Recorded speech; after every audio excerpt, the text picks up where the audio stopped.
नमस्कार, मैं हूं गोपाल झा। दिन भर की खबरों में सबसे पहले नजर डालते हैं आज के मुख्य समाचारों पर। दहेज के लिए विवाहिता की हत्या, आरोपियों की गिरफ्तारी की मांग पर अरे परिजन। प्रतिभाओं को प्रोत्साहन देगा विप्र फाउंडेशन। ब्राह्मण समाज ने लिया एकजुटता का संकल्प। एकता मंच का खेली परिंदा वितरण अभियान शुरू। पशु पक्षियों को मिलेगा निर्मल जल। विकलांग कहलाने में शर्म नहीं, सरकार दे सहूलियत। विकलांग संघर्ष समिति उतारेगी चुनाव में प्रत्याशी। अब समाचार विस्तार से। दहेज के लिए परेशान करते करते परिजनों ने आखिर में विवाहिता को जान से मार डाला। यह आरोप है मृतका के परिजनों का। मामला रोरावाली गांव का है। पुलिस ने मृतका के पति को राउंड अप कर लिया है। गांव रोरावाली में ससुराल वालों ने दहेज की मांग पूरी नहीं करने पर विवाहिता नसीब बानो की हत्या कर दी। बताया जाता है कि परिजन विवाहिता नसीब बानो को अरसे से दहेज के लिए परेशान कर रहे थे। उनका कहना है कि नसीब बानो 2 बेटियों की मां थी और अभी गर्भवती थी। परिजनों ने उसे घर से बाहर कर दिया था, जहां वे किराए के मकान में रहती थी। उसके पिता ने पत्रकारों को घटना की विस्तृत जानकारी दी। हर महीने कोई ना कोई मांग नहीं लेके खड़ा हो जाता था जी। कभी बोला सामान ला दो, कभी पैसे ला दो जी। हर चीज़ में हमने उसका सहयोग किया जी। अब उसको घर में जब उन्होंने मकान बनाया तो जब उन्होंने पैसे लिए हमसे जी, जब घर में मकान बन गया तो धक्के मार के उन्होंने, उसकी माँ ने, बाप ने, सबने मिल के बाहर निकाल दिया उसको जी। अब 3 महीनों से वो किराए पे रह रही थी यहाँ पे। तो जब उन्होंने डिमांड रखी, मैंने एक प्लाट लेके दिया यहाँ पे 3,85,000 प्लाट लेके दिया। तो वो लड़की के नाम करवाया मैंने। तो वो उसकी फिर डिमांड दी कि फिर तो लड़की के नाम क्यों करवाया, मेरे नाम नहीं करवाया। उसको बनाने के लिए मेरे को पैसे दो। जब हम इसी 18 तारीख को मिलने आए थे, जब हमें लड़की ने बताया कि मेरे को मुंह में कपड़े ढूंढे उसके लिए मारते हैं चक्कू से, उसको रोंदा गया है। हर चीज में, लातों में, यानी हर घाव है और गले पे इतना घाव है कि भी उसको नाखूनों से क्रोच के मारा गया है। पूरी कार्रवाई चाहता हूँ, उसको भी सारे परिवार के खिलाफ कार्रवाई हो। घटना की सूचना मिलते ही डीएसपी धर्माराम व महिला थाना प्रभारी निर्मला बिश्नोई अस्पताल पहुंचे। उन्होंने मृतका के शव को पोस्टमार्टम के लिए मोर्चरी रूम में रखवाया। पोस्टमार्टम के बाद परिजनों ने लाश लेने से मना कर दिया। उनका कहना था कि पहले आरोपियों को गिरफ्तार करो, फिर लाश को दफनाएंगे।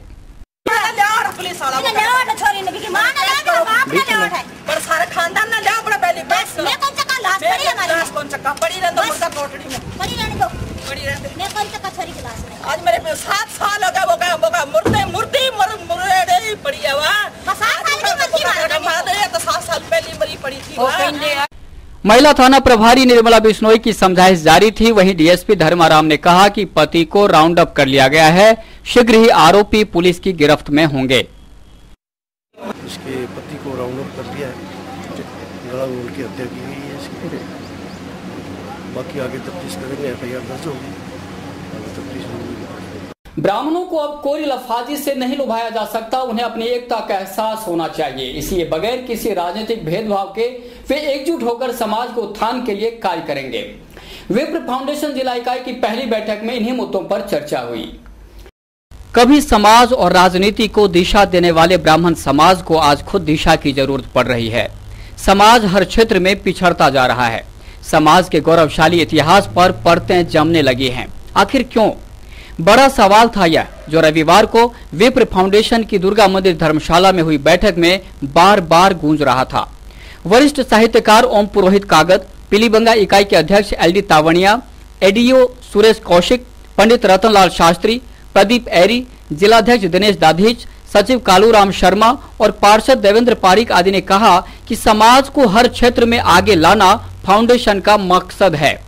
विप्र फाउंडेशन कुछ उद्देश्यों को लेकर निरंतर आगे बढ़ रहा है। उन्होंने हनुमानगढ़ में फाउंडेशन को मजबूत करने की बात कही। वक्ताओं ने कहा कि वक्त बदल रहा है, वक्त की आहट को महसूस करना जरूरी है और विप्र फाउंडेशन इस कार्य को बखूबी कर रहा है। सर्वसम्मति से जंक्शन बस स्टैंड के पास सिटी हार्ट होटल के निकट फाउंडेशन का कार्यालय खोलने का निर्णय किया गया। होटल संचालक मनीष शर्मा ने कार्यालय के लिए निःशुल्क स्थान उपलब्ध करवाने की घोषणा की। वहीं जिलाध्यक्ष दिनेश दाधीच, सचिव कालूराम शर्मा और देवेंद्र पारिक आदि ने प्रत्येक माह आर्थिक सहयोग देने की घोषणा की। दाधीच ने कहा कि फाउंडेशन की ओर से शीघ्र ही ब्राह्मण समाज की प्रतिभाओं को कोचिंग की निःशुल्क सुविधा देने का प्रयास किया जाएगा। भविष्य में विप्र फाउंडेशन द्वारा हनुमानगढ़ जिला इकाई का गठन किया जाएगा और हनुमानगढ़ जिले में जरूरतमंद ब्राह्मण परिवारों को सहायता उपलब्ध करवाई जाएगी। आज विप्र फाउंडेशन द्वारा यह सूचना दी गई कि जो युवा कंपटीशन की तैयारी कर रहे हैं उनके लिए अतिशीघ्र यह प्रयास किया जाएगा कि उनको हनुमानगढ़ जिला मुख्यालय पर ही ऐसा इंस्टीट्यूट दिया जाए जिसमें वे तैयारी कर सके और जहां से तैयारी करके वो विभिन्न डिपार्टमेंटों में चयनित हो सके। जल्द ही जिला इकाई का गठन होगा और 12 मई परशुराम जयंती पर जिला कार्यालय विप्र फाउंडेशन का उद्घाटन किया जाएगा। पर्यावरण को संतुलित बनाए रखने में पशु पक्षियों का बड़ा महत्व है, लेकिन वर्तमान दौर में मनुष्य अपने काम में इतना व्यस्त है कि वह ना तो पर्यावरण की तरफ ध्यान दे रहा है और न ही पशु पक्षियों की ओर। शहर की सामाजिक संगठन एकता मंच पिछले कई वर्षों से पर्यावरण को संतुलित बनाने व पशु पक्षियों की सुरक्षा को लेकर अभियान चला रहा है। जंक्शन के रिको औद्योगिक क्षेत्र फेस द्वितीय में आज एकता मंच द्वारा 8वें खेली परिंदा वितरण अभियान का शुभारंभ किया गया। कार्यक्रम के मुख्य अतिथि उपवन संरक्षक आशु सिंह, विशिष्ट अतिथि नायब तहसीलदार रामकिशन मीणा, सर्व सिख समाज के अध्यक्ष बलकरण सिंह व उद्योग समिति अध्यक्ष कपूर चंद अग्रवाल थे। उपवन संरक्षक ने कहा कि पर्यावरण के संतुलित रहने से ही पशु पक्षी जीवित रह सकते हैं। उन्होंने एकता मंच के प्रयासों की सराहना करते हुए कहा कि खेली परिंदा अभियान से पशु पक्षियों को स्वच्छ व निर्मल जल मिलेगा, जिससे पानी के अभाव में पशु पक्षी काल का ग्रास नहीं बन सकेंगे। इनके द्वारा जो कार्य किया जा रहा है बड़ा सराहनीय कार्य है। इनका कार्य वृक्षारोपण, पशु पक्षियों के लिए परिंदा और पशुओं के लिए खेली लगाने का जो कार्यक्रम है ये बहुत ही अच्छा और सराहनीय प्रयास है। इसके लिए मैं इनकी बहुत बहुत बधाई देता हूँ। इस बार जिला स्तर पर इनको हमने सम्मानित करने का भी निर्णय लिया है। कार्यक्रम में उपस्थित प्राकृतिक चिकित्सा एवं योग शोध संस्थान के अध्यक्ष कृष्णलाल गर्ग ने 40 खेली व 80 परिंदे एवं कपूर चंद अग्रवाल ने 15 खेली परिंदे एकता मंच को निःशुल्क भेंट किए, जिन्हें मंच द्वारा सार्वजनिक स्थानों पर रखा जाएगा। एकता मंच परिवार पिछले 8 साल से जन सहयोग द्वारा शहर के विभिन्न स्थानों पर निराश्रित पशु पक्षियों को गर्मी के मौसम में पानी उपलब्ध करवाने के लिए खेली व परिंदा वितरण करने का महाअभियान चला रहा है। आज एकता मंच हनुमानगढ़ ने हर वर्ष की तरह खेली एवं परिंदा वितरण कार्यक्रम का शुभारंभ किया है और हर वर्ष ये कार्यक्रम करते आए हैं। इस वर्ष भी अब कार्यक्रम शुरू कर दिया है, तो अब सभी नागरिकों से निवेदन है कि वो इस कार्यक्रम में बढ़ चढ़ कर भाग लें और अपने घरों के आगे खेली एवं मुंडेर पर परिंदा रखवाएं। समाचार अभी और भी हैं, देखते रहिए दिन भर की खबरें। Baby happy modern PG college, a brand for quality education द्वारा स्टूडेंट्स के करियर को ध्यान में रखते हुए विभिन्न प्रकार के कोर्सेज करवाए जाते हैं, जैसे MSc, MA, BCA, BBA, BSc, BCom, BA. College में वेल क्वालिफाइड लेक्चरर्स की कड़ी मेहनत से लगातार 3 वर्षों से स्टूडेंट्स ने महाराजा गंगा सिंह विश्वविद्यालय की मेरिट लिस्ट में अपना नाम लाकर शिक्षा के क्षेत्र में एक नया रिकॉर्ड कायम किया।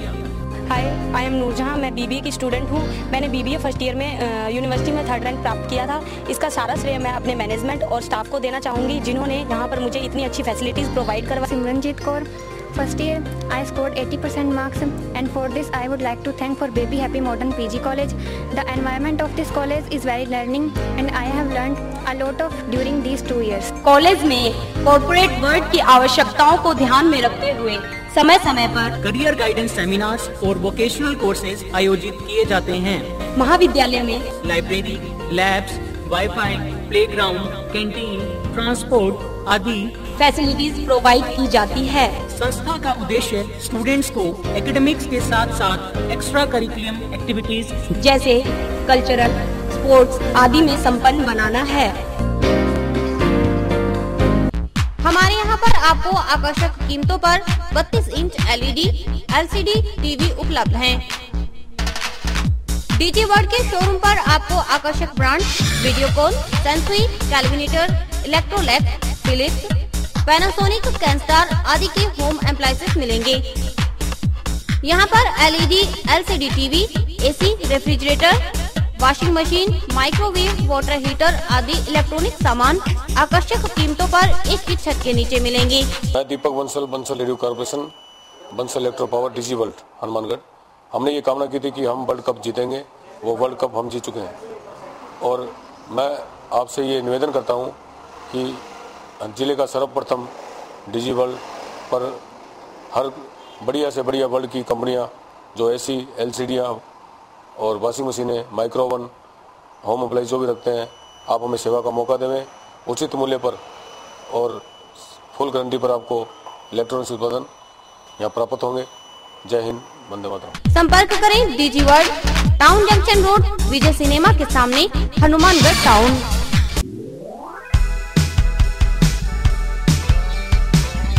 मीत कलेक्शन, एक complete gents wear showroom.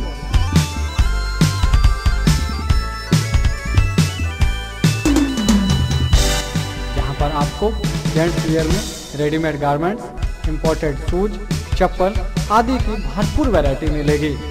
Variety ऐसी जो आपको देखते ही मन भा जाए, रेट ऐसे जो आपको पसंद आ जाए। यदि आप कम कीमत में अच्छी वैरायटी खरीदना चाहते हैं तो तुरंत संपर्क करें। हमारा पता है मीत कलेक्शन, खोसा कॉम्प्लेक्स, नजदीक श्री राम मार्केट, हनुमानगढ़ जंक्शन।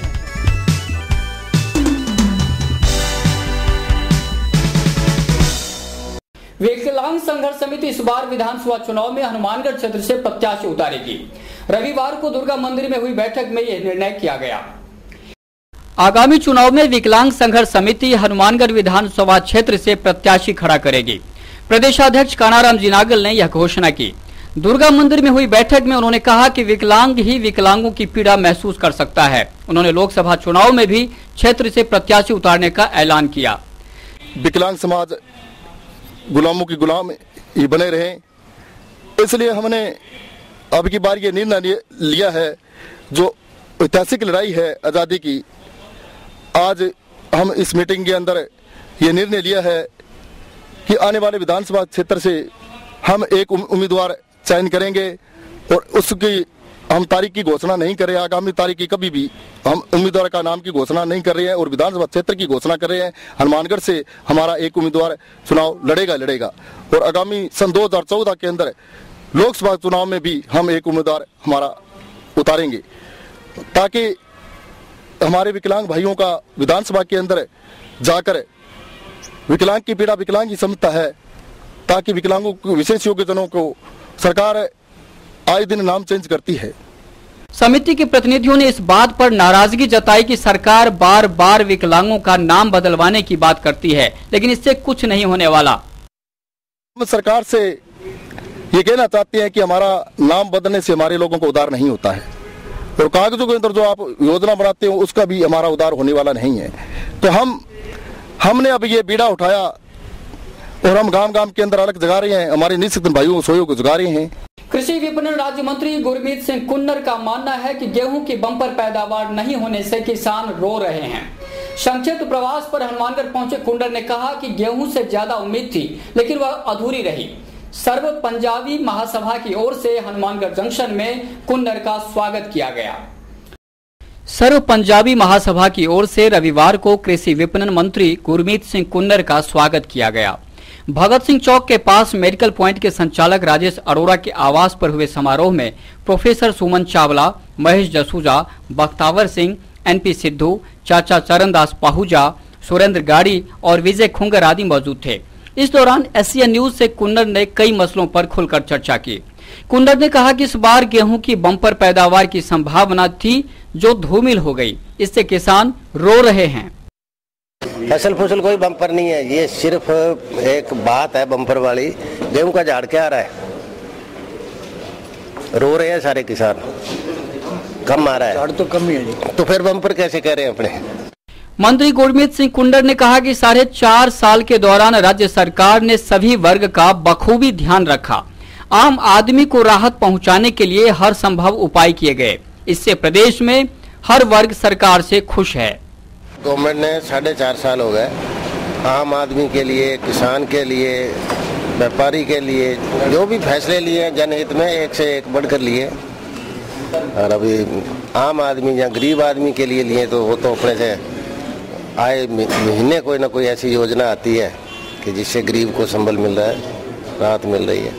गेहूं की खरीद व्यवस्था में बदहाली की बात करते हुए मंत्री ने कहा कि थोड़ी बहुत समस्या तो आती है, व्यवस्थाओं में सुधार की बात हो रही है। गेहूं की खरीद हर वर्ष होती है और जब जैसे ही आजकल कुछ मौसम को देखते हुए सीधा किसान खेत से मंडी आ रहा है और मंडी की अपनी कैपेसिटी है, मजदूर गिनती के हैं, जगह जितनी है उतनी रहेगी और ऐसे में हमें किसानों को भी थोड़ा अपनी पर्ची का इंतजार करके अब टोकन सिस्टम बनाया है, उसकी व्यवस्था लागू हो रही है कि किसान को जिस दिन मंडी में जगह हो उसी दिन माल लाने के लिए कहा जाएगा। तो ऐसा वहाँ कोटा में तो शुरू हो गया, वहाँ खरीद पहले शुरू हो गई थी। मंडियों में बारदाने की समस्या पर उन्होंने कहा कि इस बार भी इससे निजात पाना संभव नहीं होगा। कोलकाता में मजदूरों की हड़ताल के कारण बारदाने का संकट रहेगा, इसके विकल्पों पर गौर किया जा रहा है। बारदाने की समस्या इस बार भी शुरू हो गई। वहाँ जब जैसे सीजन की बात आई हुई, अब गेहूँ खरीदा जाएगा तो वहाँ कलकत्ता में मिलों में हड़ताल कर गए मजदूर और मजदूरों की हड़ताल की वजह से जूट का बारदाना आ नहीं रहा, फिर ये पॉलीथीन वाले की व्यवस्था करी है, तो ये कोई ना कोई अड़चन। आखिर में जब उनसे पूछा गया कि क्या प्रदेश की सत्ता में कांग्रेस की वापसी होगी, तो आत्मविश्वास से लवरेज होकर मंत्री ने कहा, बिल्कुल रिपीट होने के चांसेस हैं, बिल्कुल है, हम तो 100% मान के चलते हैं। पूर्व मंत्री और भाजपा के वरिष्ठ नेता डॉक्टर राम प्रताप रविवार को भारतीय मजदूर संघ की बैठक में भाग लेने पहुंचे। उन्होंने स्पिन फेड के मजदूरों के मूल वेतन पर चिंता जताई और इसे शर्मनाक बताया। भारतीय मजदूर संघ स्पिनिंग मिल इकाई की बैठक रविवार को हाउसिंग बोर्ड कॉलोनी में हुई। पूर्व मंत्री डॉक्टर राम प्रताप ने कहा कि यह शर्मनाक बात है कि स्पिनिंग मिल के श्रमिकों का मूल वेतन आज भी 236 रुपये है। उन्होंने इसे बढ़ाने के लिए प्रयास करने की बात कही। पूर्व मंत्री ने कहा कि इस वेतनमान से न तो मजदूरों का भला हो सकता है और न ही मिल का।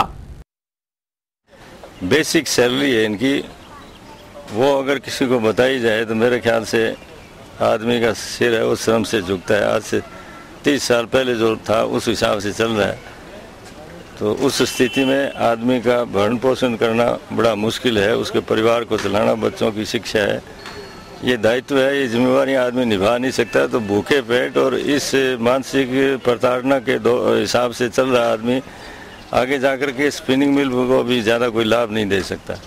तो ऐसी स्थिति से निपटने के लिए जो सरकार से या स्पिन फेड से इनका एग्रीमेंट हो रहा है वो वाजिब है और जल्दी से जल्दी होना चाहिए। मजदूरों ने कहा कि अरसे से वे इस मांग को लेकर संघर्ष कर रहे हैं, लेकिन कोई सुनवाई नहीं हो रही।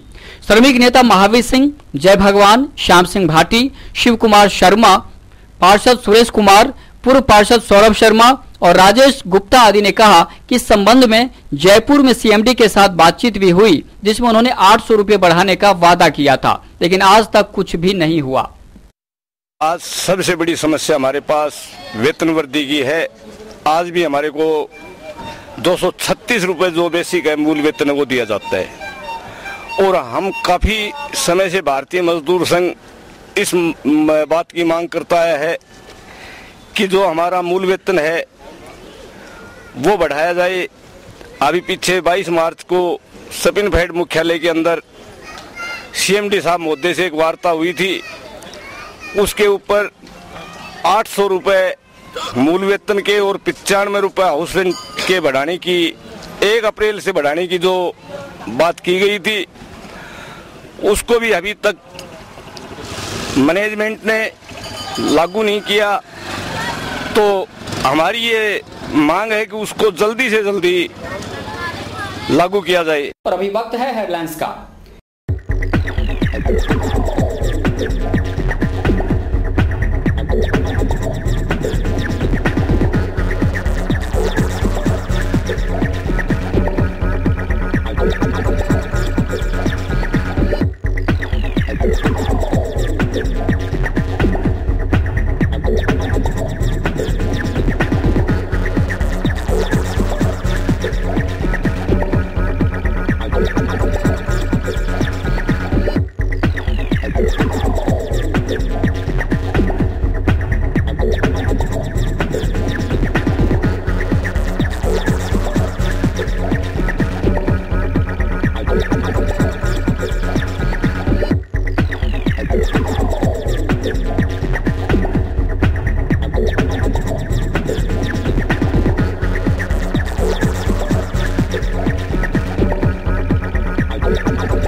भगवान परशुराम की जयंती की तैयारियों को लेकर आज राजस्थान ब्राह्मण महासभा की बैठक हुई। बैठक की अध्यक्षता एडवोकेट उदयपाल सारस्वत ने की। टाउन स्थित महावीर दल धर्मशाला में आयोजित राजस्थान ब्राह्मण महासभा की बैठक में उपस्थित सदस्यों ने भगवान परशुराम की जयंती धूमधाम से मनाने का निर्णय किया। इस अवसर पर गंगाधर शर्मा, महेश कुमार, रमेश कुमार, गिरिराज शर्मा, वेद प्रकाश शर्मा तथा तहसील अध्यक्ष दुर्गा प्रसाद शर्मा आदि ने कहा कि 12 मई को शहर के मुख्य मार्गों से कलश यात्रा निकाली जाएगी। शाम को नगर परिषद रंगमंच पर प्रतिभा सम्मान समारोह होगा, जिसमें ब्राह्मण समाज की प्रतिभाओं को सम्मानित किया जाएगा। रोडवेज में महिला यात्रियों के साथ अभद्र व्यवहार का क्रम जारी है। सप्ताह भर पूर्व महिला यात्री को छेड़ने के आरोप में कंडक्टर भजनाराम अभी जेल से छूटा भी नहीं था कि रविवार को एक और कंडक्टर ने महिला यात्री के साथ बदसलूकी की। ये है श्री गंगानगर स्थित जवाहर नगर की महिला संतोष। अपनी बेटियों के साथ वह सिरसा से गंगानगर जा रही थी। रास्ते में किसी ने उनका थैला बदल लिया। थैले में नकदी सहित कुछ सामान और कागजात थे। जब महिला ने बस स्टैंड में कंडक्टर को थैले की अदला बदली के बारे में बताया तो कंडक्टर ने उनके साथ कथित रूप से बदसलूकी की। हम लोग सिरसा से आ रहे थे, हमारा बैग बस में पड़ा था और हमारा बस चोरी हो गया। बस हाँ जी, हमारा कोई बैग उठा के ले गया। हाँ, ये बैग छोड़ के गए हमारे। कौन लोग आप आ रहे थे? मैं, मेरी सिस्टर और मेरी मम्मा। तो आपने कोई कंडक्टर से बात करने की कोशिश की? उससे बात करने की कोशिश की, वो इतनी बदतमीजी कर रहा था। उस बंदे को तो बात करने की तमीज नहीं थी। कभी नहीं वो। क्या कुछ था उसके अंदर? कितना आपका सामान था? उसमें मेरे 5000 रुपए कैश है, मेरे 2 ATM है, मेरे आइडेंटिफाई कार्ड पड़े हैं उसमें, और मेरे बैग के डॉक्यूमेंट्स भी हैं, मेरे कपड़े हैं, मेरे शूज हैं, काफी कुछ पड़ा था उसमें। अन्नपूर्णा आध्यात्मिक सेवा समिति हनुमान जयंती उत्साह पूर्वक मनाएगी। समिति द्वारा 25 अप्रैल को जंक्शन के ITI बस्ती में हनुमान मंदिर में भजन संध्या का आयोजन किया जाएगा। और इसी जंक्शन के खदरिया कॉम्प्लेक्स में आज श्री अन्नपूर्णा आध्यात्मिक सेवा समिति के कार्यालय का विधिवत उद्घाटन हुआ। भाजपा नेता व पूर्व मंत्री डॉक्टर राम प्रताप ने फीता काट कर कार्यालय का उद्घाटन किया। इस मौके पर अतिथियों ने समिति के प्रयासों की सराहना करते हुए हर संभव सहयोग का आश्वासन दिया। समिति अध्यक्ष दुर्गा प्रसाद शर्मा ने आए हुए अतिथियों का आभार जताया। के साथ समाचार समाप्त हुए। रोजाना देखते रहिए समाचार। नमस्कार।